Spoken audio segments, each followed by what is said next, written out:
नमस्कार दोस्तों, मैं विस्ताराम जानी एसपीएस स्कूल में आप सब लोगों का हार्दिक स्वागत करता हूं। काफी लंबे समय के पश्चात कोरोना के बाद में सभी विद्यालय पूर्णतः खुल चुके हैं, जिसमें आप सभी लोगों से निवेदन करना चाहता हूं कि अपने लाडलों को हमारे विद्यालय एसपीएस में भेजकर शिक्षा ग्रहण कराते हुए उनके उज्जवल भविष्य के लिए आशीर्वाद की कामना करता हूं। और आप सब अभिभावकों से निवेदन है कि कोरोना की संपूर्ण पालना करते हुए आप और हम मिलके एक शिक्षा का जो नया दौर शुरू हुआ है उसके आगाज के लिए मैंने आप लोगों से ये अर्ज किया है कि आप जहाँ भी आपके बच्चे पढ़ते हैं उन सभी विद्यालयों में भेजते हुए एसपीएस सीनियर सेकेंडरी स्कूल का भी आप थोड़ा आके हम लोगों का हौसला अफजाई कीजिए, ताकि एक नए रूप में नई शिक्षा का शुरुआत आप और हम मिलकर कर सके। जय हिंद। ये ठीक है। नमस्कार दोस्तों, मैं विस्ताराम जानी एसपीएस स्कूल में आप सब लोगों का हार्दिक स्वागत करता हूं। काफी लंबे समय के पश्चात कोरोना के बाद में सभी विद्यालय पूर्णतः खुल चुके हैं, जिसमें आप सभी लोगों से निवेदन करना चाहता हूं कि अपने लाडलों को हमारे विद्यालय एसपीएस में भेजकर शिक्षा ग्रहण कराते हुए उनके उज्जवल भविष्य के लिए आशीर्वाद की कामना करता हूं। और आप सब अभिभावकों से निवेदन है कि कोरोना की संपूर्ण पालना करते हुए आप और हम मिलके एक शिक्षा का जो नया दौर शुरू हुआ है उसके आगाज के लिए मैंने आप लोगों से ये अर्ज किया है कि आप जहाँ भी आपके बच्चे पढ़ते हैं उन सभी विद्यालयों में भेजते हुए एसपीएस सीनियर सेकेंडरी स्कूल का भी आप थोड़ा आके हम लोगों का हौसला अफजाई कीजिए, ताकि एक नए रूप में नई शिक्षा का शुरुआत आप और हम मिलकर कर सके। जय हिंद। परिचय। आदित्य, तुम क्या कर रहे हो? मैं अपनी पसंदीदा चित्रकथा पढ़ रहा हूं। और तुम लैपटॉप पर क्या कर रहे हो? मैं अपने मित्र के साथ वीडियो चैट कर रहा हूं। Video chat? वो क्या है? यहां आओ, ये देखो। इंटरनेट की मदद से वीडियो चैट किया जा सकता है। यह संचार व्यवस्था का एक अनुप्रयोग है। संचार व्यवस्था में 3 बड़े घटक हैं: प्रेषक, संचार चैनल और अभिग्राही। वीडियो चैट में मैं प्रेषक, इंटरनेट संचार चैनल और मेरा मित्र अभिग्राही है। ठीक है, अब मैं समझ गया और मैं इसके बारे में और जानना चाहता हूं। छात्रों, हम लोग आज संचार व्यवस्था के बारे में बहुत ज्यादा अध्ययन करेंगे।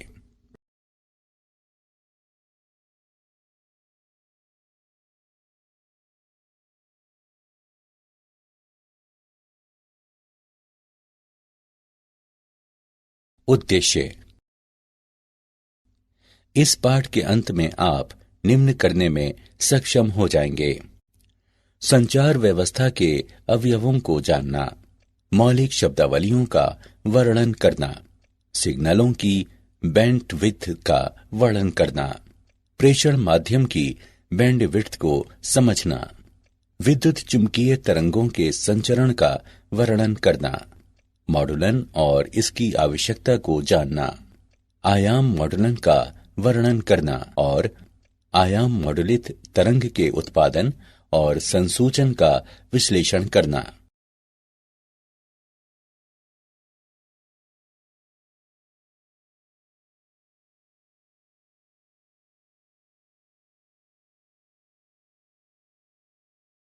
संचार व्यवस्था के अवयव। संचार का मतलब है एक स्थान से संदेश भेजना और दूसरे स्थान पर किसी माध्यम से उसे प्राप्त करना। किसी संचार व्यवस्था में मूल रूप से 3 अवयव होते हैं: प्रेषित। प्रेषित्र संदेश सिग्नल को उपयुक्त सिग्नल में परिवर्तित करता है, जो उपयुक्त माध्यम से होकर गुजरता है। संदेश चैनल कहलाता है। संदेश चैनल यह एक माध्यम है जो संदेश को उपयुक्त सिग्नल के रूप में एक स्थान से दूसरे स्थान में ले जाता है। प्रत्येक चैनल में प्रसारण के दौरान ऊर्जा की क्षति होती है। अभिग्राही अभिग्राही प्रेषित द्वारा तैयार उपयुक्त सिग्नल को वास्तविक संदेश में परिवर्तित करता है। अभिग्राही प्रेषण क्षति के लिए सिग्नल के प्रवर्धन सहित संचालन का प्रतिफल है। अभिग्राही प्रेषण हानि के लिए क्षतिपूर्ति कर सिग्नल के प्रवर्धन सहित इसका संचालन प्रेषित्र द्वारा विपरीत सिग्नल प्रक्रिया के लिए विमोडुलन और कूटानुवाद करता है। संचार व्यवस्था के दो मूल ढंग हैं। बिंदु से बिंदु तक एक एकल प्रेषित्र तथा एक अभिग्राही के बीच के संयोजन से होकर संचार होता है। प्रसारण किसी एकल प्रेषित्र से बहुत से अभिग्राही के संयोजन के लिए संचार होता है।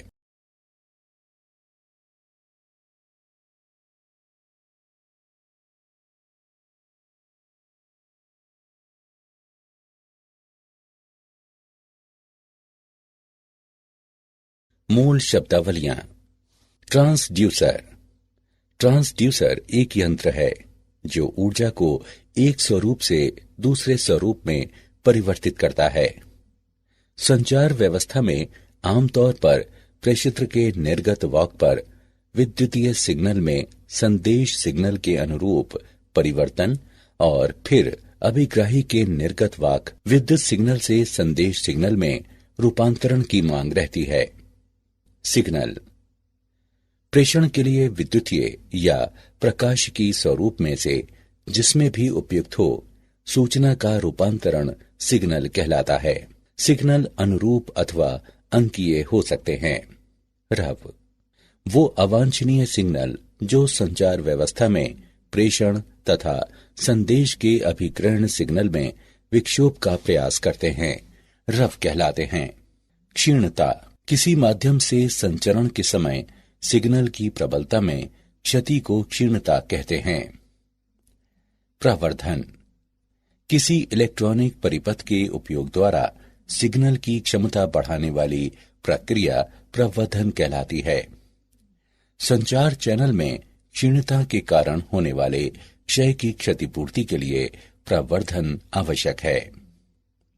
परास यह स्रोत तथा लक्ष्य के बीच की वो अधिकतम दूरी है जहां तक सिग्नल को उसकी पर्याप्त प्रबलता से प्राप्त किया जाता है। बैंडविड्थ या बैंड चौड़ाई बैंड चौड़ाई से हमारा तात्पर्य उस आवृत्ति परास से है जिस पर कोई उपकरण प्रचालित होता है अथवा स्पेक्ट्रम के उस भाग से होता है जिसमें सिग्नल की सभी आवृत्तियां विद्यमान हैं। पुनरावर्तक पुनरावर्तक अभिग्राही तथा प्रेषित का संयोजन होता है। पुनरावर्तकों का उपयोग किसी संचार चैनल के परास को विस्तारित करने के लिए किया जाता है।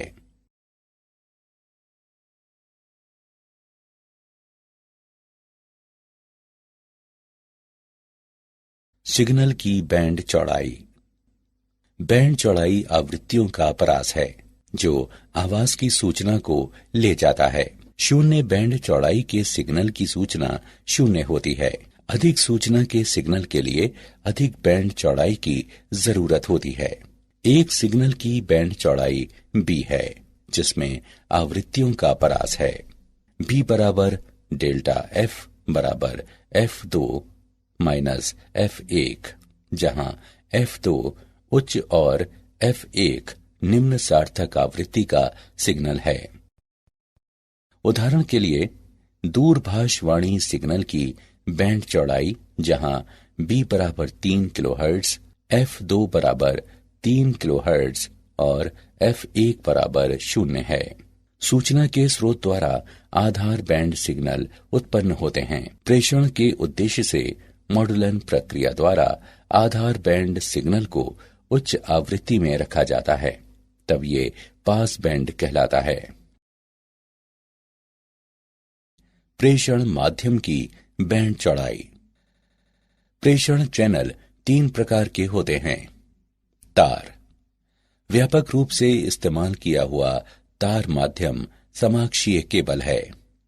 समाक्षीय की बैंड चौड़ाई लगभग 750 मेगाहर्ट्ज है। ऐसे केबलों को आमतौर पर 18 गीगाहर्ट्ज से नीचे संचालित किया जाता है। मुक्त आकाश। मुक्त आकाश प्रेषण माध्यम व्यापक परिसर की आवृत्तियों कुछ किलोहर्ट्ज से कुछ गीगाहर्ट्ज पर रेडियो तरंगों को संचारित करता है। ये आवृत्ति आगे विभिन्न सेवाएं आवंटित करने के लिए विभाजित हो जाती है। प्रकाश की तंतु।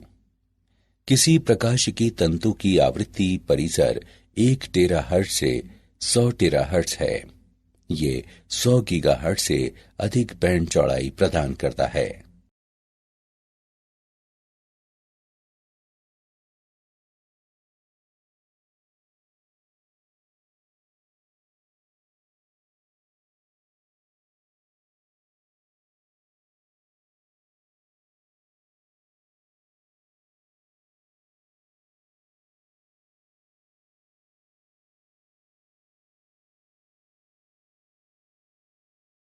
वैद्युत चुंबकीय तरंगों का संचरण।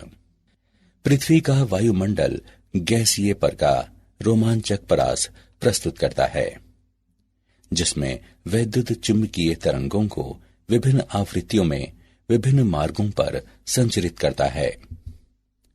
वैद्युत चुंबकीय तरंगों को 3 प्रक्रियाओं के माध्यम से प्रेषित किया जा सकता है: भूतरंग संचरण, व्योम तरंग संचरण और आकाश तरंग संचरण।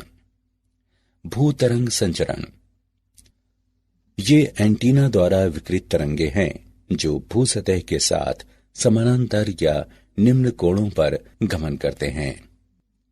जब भूतरंगे भूसतह के ऊपर से गुजरती हैं, पृथ्वी के वायुमंडल द्वारा अवशोषित हो जाती हैं, इसलिए वे थोड़ी ही दूरी तय करके समाप्त हो जाती हैं। यहां भूतरंगे केवल 500 हर्ट्ज से 1500 किलोहर्ट्ज की कम आवृत्तियों के संचरण को झेल पाती हैं। व्योम तरंग संचरण। व्योम तरंगे वायुमंडल के क्षोभ मंडल तक ही सीमित हैं और इसके 2 घटक हैं। प्रत्यक्ष तरंगे। ये तरंगे प्रेषण से अभिग्रहण एंटीना तक सीधे भ्रमण करती हैं। परावर्तित तरंगे। ये तरंगे प्रेषण एंटीना से पृथ्वी तक भ्रमण करती हैं और यहां से अभिग्राही एंटीना तक परावर्तित हो जाती हैं। आकाश तरंग संचरण। ये किरणें एंटीना द्वारा बड़े कोण पर विकिरित होकर ऊपर की ओर जाती हैं और आयन मंडल से परावर्तित होकर अभिग्राही एंटीना तक पहुंचती हैं। रेडियो तरंगों का क्षोभ मंडल परावर्तन द्वारा आकाश तरंग संचरण के लिए आवृत्ति परिसर कुछ मेगाहर्ट्ज से 30 मेगाहर्ट्ज तक का होता है। आयनित परतों का अपवर्तित सूचकांक आवृत्ति पर निर्भर करता है और ये 1-81 का मूल विभाजित वर्ग F के बराबर होता है। उदाहरण। आइए हम एक उदाहरण लेते हैं। एक टीवी टावर की ऊंचाई 200 मीटर है। यदि टावर के आसपास का औसत जनसंख्या घनत्व 1800 वर्ग किलोमीटर है, तो ये टीवी प्रसारण कितनी जनसंख्या को आच्छादित करेगा? दिया गया है पृथ्वी की त्रिज्या 6400 किलोमीटर है। हम इसके हल को जानते हैं। दिए गए मान हैं h बराबर 200 मीटर, जनसंख्या घनत्व 1800 प्रति वर्ग किलोमीटर, पृथ्वी की त्रिज्या 6400 किलोमीटर। प्रेषण का परास दिया गया है d बराबर मूल 2HR। अब मान रखने पर और इसकी गणना करने पर हम पाते हैं d बराबर 5.06 गुणा 10 पर घातांक 4 मीटर। प्रेषण द्वारा आच्छादित क्षेत्रफल बराबर पाई d वर्ग। जनसंख्या आच्छादित बराबर क्षेत्रफल गुणे जनसंख्या घनत्व। अब मान रखने पर और इसकी गणना करने पर हम पाते हैं 1.447 गुणा 10 पर घातांक 7। यहाँ 1.447 गुणा 10 पर घातांक 7 जनसंख्या को ये टीवी प्रसारण आच्छादित करता है।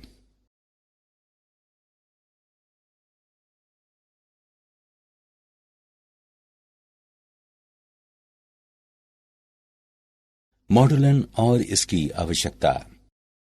मौलिक रूप से निम्न आवृत्ति के सूचना सिग्नल को लंबी दूरी तक प्रेषित नहीं किया जा सकता है, अतः सूचना सिग्नल को उच्च आवृत्ति वाली रेडियो तरंग में अध्यारोपित करना जरूरी हो जाता है। इसे वाहक तरंग कहते हैं। सूचना सिग्नल को उच्च आवृत्ति रेडियो तरंग में अध्यारोपण मॉडुलन कहलाता है। एंटीना का आकार। किसी सिग्नल को प्रेषित करने के लिए हमें किसी एंटीना की आवश्यकता होती है। कोई एंटीना उस सिग्नल में समय के साथ होने वाले परिवर्तन उचित रूप से संवेदन कर सके। इसके लिए ये आवश्यक है कि इस एंटीना का साइज उस सिग्नल से संबद्ध तरंग दैर्ध्य के तुलनीय हो और साइज कम से कम लैम्ब्डा विभाजित 4 विमा हो। 30 किलोहर्ट्ज आवृत्ति की किसी ईएम यानी वैद्युत चुंबकीय तरंग की तरंग दैर्ध्य लैम्ब्डा 10 किलोमीटर है। स्पष्ट है कि इस लंबाई के तुलनीय साइज का एंटीना निर्मित करना तथा प्रचालित करना संभव नहीं है। अतः हमारे न्यून आवृत्ति आधार बैंड सिग्नल में निहित सूचना को किसी उच्च रेडियो आवृत्तियों में प्रेषण से पूर्व रूपांतरित करने की आवश्यकता होती है। एंटीना द्वारा शक्ति विकिरण। विकिरित शक्ति L विभाजित लैम्ब्डा का वर्ग है। ये प्रदर्शित करता है कि समान लंबाई के एंटीना के लिए आवृत्ति बढ़ने के साथ विकिरित शक्ति भी बढ़ती है। अतः किसी लंबी तरंग दैर्ध्य के आधार बैंड सिग्नल द्वारा प्रभावी शक्ति विकिरण कम होती है। अतः किसी अच्छे प्रेषण के लिए हमें उच्च शक्ति चाहिए और इसीलिए ये तथ्य दिया गया है। हमें प्रेषण के लिए उच्च आवृत्ति के उपयोग की आवश्यकता को दर्शाता है। विभिन्न प्रेषित्रों से प्राप्त सिग्नलों का मिश्रण।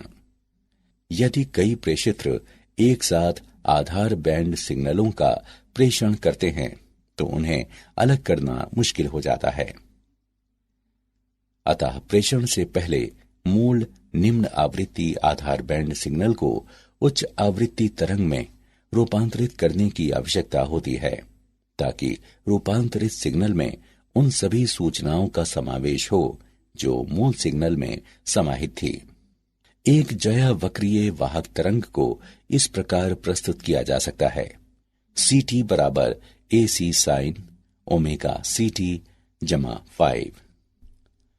मॉडुलन के 3 प्रकार होते हैं: आयाम मॉडुलन, आवृत्ति मॉडुलन और कला मॉडुलन।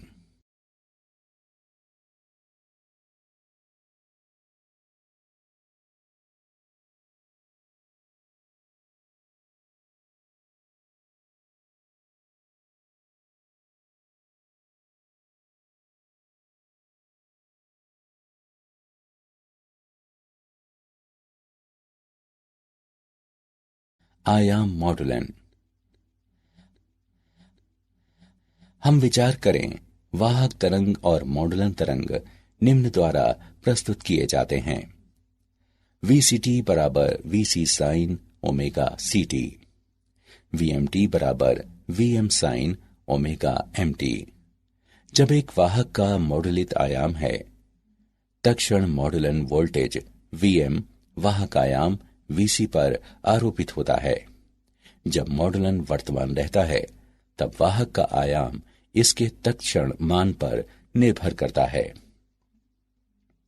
आयामित वाहक तरंग दिया हुआ है VC plus VM sine omega MT गुणे ओमेगा CT। इसे इस प्रकार से लिखा जा सकता है: VT बराबर VC sine omega CT plus mu VC sine omega MT sine omega CT, जहां म्यू बराबर VM बटे VC मॉडुलन सूचकांक कहलाता है उपयुक्त समीकरण को हम निम्न प्रकार से लिख सकते हैं। यहाँ FC-FM नीचे की ओर बैंड आवृत्ति कहलाता है और FC+FM नीचे की ओर बैंड आवृत्ति कहलाता है। इस प्रकार AM तरंग FC आवृत्ति और FC से थोड़ी सी अलग दो ज्यावक्रीय तरंगों की वाहक तरंग से बनी है, जिसे पार्श्व बैंड कहा जाता है। आयाम मॉडुलक के लिए आवश्यक चौड़ाई बैंड मॉडुलक सिग्नल की 2 गुनी आवृत्ति होती है। आयाम मॉडुलित तरंग को उत्पन्न करना। यहाँ मॉडुलक सिग्नल को वाहक सिग्नल से जोड़ा जाता है, जिससे XT सिग्नल प्राप्त होता है। यह सिग्नल वर्ग नियम युक्ति से होकर गुजरता है, जो अरेखीय युक्ति है और जो निम्न निर्गम देता है, जहां B और C अचर हैं। सिग्नल बैंड पारक फिल्टर से होकर गुजरता है, जो DC और ज्यावक्रीय आवृत्तियों ओमेगा M, 2 ओमेगा M और 2 ओमेगा C का परित्याग करता है और आवृत्तियां ओमेगा C घटा ओमेगा M और omega C plus omega M को कायम रखता है। इसलिए बैंड पारक फिल्टर का निर्गम एक AM तरंग है। निम्न शक्ति पर मॉडुलित सिग्नल प्रेषित नहीं हो सकता है। अपरिवर्तक बाद में शक्ति प्रवर्धक हो जाता है, जो आवश्यक शक्ति प्रदान करता है और उसके बाद मॉडुलित सिग्नल उपयुक्त आकार के विकिरण के लिए एंटीना को पुष्ट करता है। आयाम मॉडुलित तरंग का संसूचन। संसूचन वह प्रक्रिया है जिसके द्वारा मॉडुलित वाहक तरंग से मॉडुलिक सिग्नल की पुनः प्राप्ति की जाती है। प्रेषित संदेश चैनल के माध्यम से संचरण के दौरान क्षीण पड़ जाता है, इसलिए अभिग्राही एंटीना के पीछे प्रवर्धक और संसूचक लगाया जाता है। वाहक आवृत्ति निम्न आवृत्ति में बदल जाती है, जो मध्यवर्ती आवृत्ति कहलाती है। तब संसूचित सिग्नल को प्रावर्धित करने की जरूरत महसूस होती है। मॉडुलित सिग्नल दिष्टकारी से होकर गुजरता है। सिग्नल का एनवेलप संदेश सिग्नल होता है और तब सिग्नल एनवेलप संसूचक से होकर गुजरता है।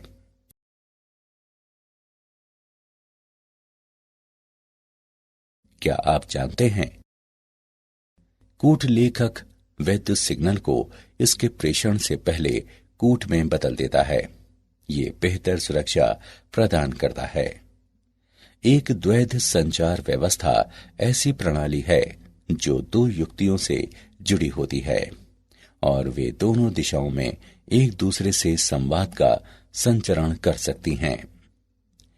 बेल लैब्स ने सन 1947 में सबसे पहले सेलुलर रेडियो टेलीफोन नेटवर्क प्रस्तुत किया था।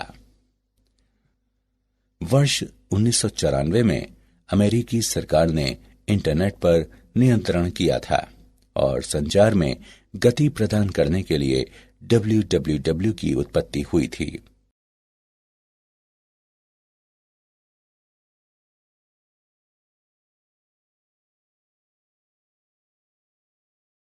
सारांश। आइए हमने जो कुछ सीखा है उसे संक्षेप में दोहराएं। संचार का मतलब है एक स्थान से संदेश भेजना और दूसरे स्थान पर किसी माध्यम से उसे प्राप्त करना। संचार चैनल एक माध्यम है जो संदेश को उपयुक्त सिग्नल के रूप में एक स्थान से दूसरे स्थान में ले जाता है। प्रत्येक चैनल में प्रसारण के दौरान ऊर्जा का नुकसान होता है। संचार के लिए वैद्युतीय या प्रकाशिकी स्वरूप जो उपयुक्त हो, उसमें सूचना को बदलने की प्रक्रिया सिग्नल कहलाती है। बैंड चौड़ाई आवृत्तियों का परास है जो वाणी की सूचना को ले जाता है। शून्य बैंड चौड़ाई के सिग्नल की सूचना शून्य होती है। ये किरणें एंटीना द्वारा बड़े कोण पर विकृत होकर ऊपर की ओर जाती हैं और आयन मंडल से परावर्तित होकर अभिग्राही एंटीना तक पहुंचती हैं।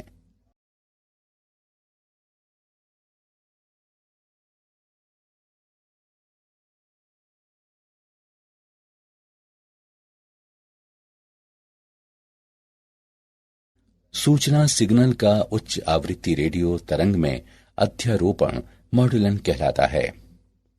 आयाम मॉड्यूलन के लिए मॉड्यूलक सिग्नल की आवृत्ति को दोगुनी करने के लिए बैंड चौड़ाई की आवश्यकता होती है। संसूचन वह प्रक्रिया है जिसके द्वारा मॉड्यूलित वाहक तरंग से मॉड्यूलिक सिग्नल की पुनः प्राप्ति की जाती है।